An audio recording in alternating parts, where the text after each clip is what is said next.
Jacaylku wuxuu la mid yahay dareen kasta oo kale, waana la kontarooli karaa si la mid ah sida ay u jiraan hababka iyo farsamooyinka loola tacaamulo stresska ama diiqada. Sidaas la mid ah ayayna u jiraan habab kaa caawin kara inaad qofka jacayl ku abuurto, inkastoo laga yaabo in gadaal aad ka qirato boqolkiiba boqol inuu ku hayo jacayl.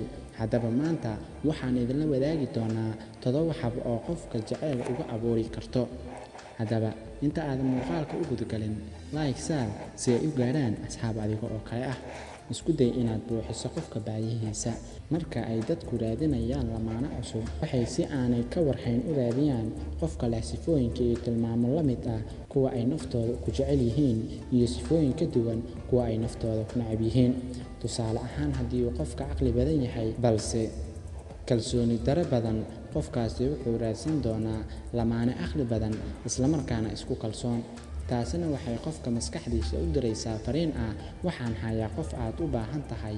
Dadka badanna waxay raadiyaan waxay iyagu ka maqan yihiin noloshooda. Waafaq shuruudaha qofka aad doonayso.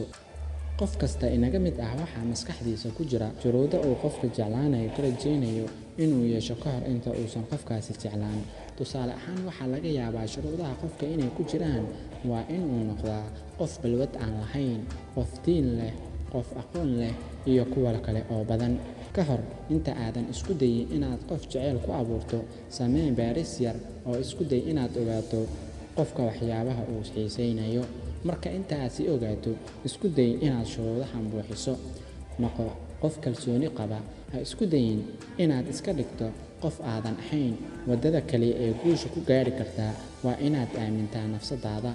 Ha iska dhigin qof aadan ahayn adigoo muhiimadaadu tahay inaad cajibiso gabar ama mise asxaabteeda. Ahow nafsadaada. Taasi waxay muujinaysaa inaad tahay qof isku kalsoon, haddana aan danaynayn kuwa kale naftooda.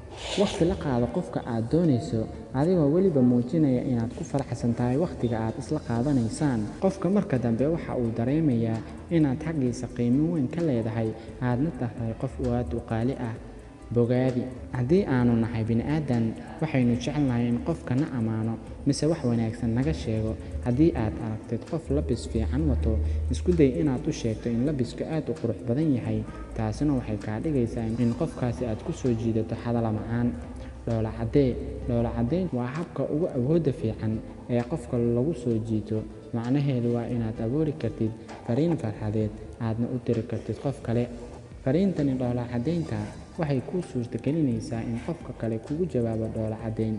Sidaa darteed, ha noqon qof mar waliba xanaaqsan ee muuji inaad faraxsan tahay kuna faraxsan tahay aragtida qofka aad aragtay. Noqo qof hadaf leh. Marka aad tahay qof hadaf iyo riyooyin sare leh, waxaad u muuqanaysaa qof karti leh, waliba doonaya inuu noloshiisa iyo mustaqbalkiisa wax ka beddelo.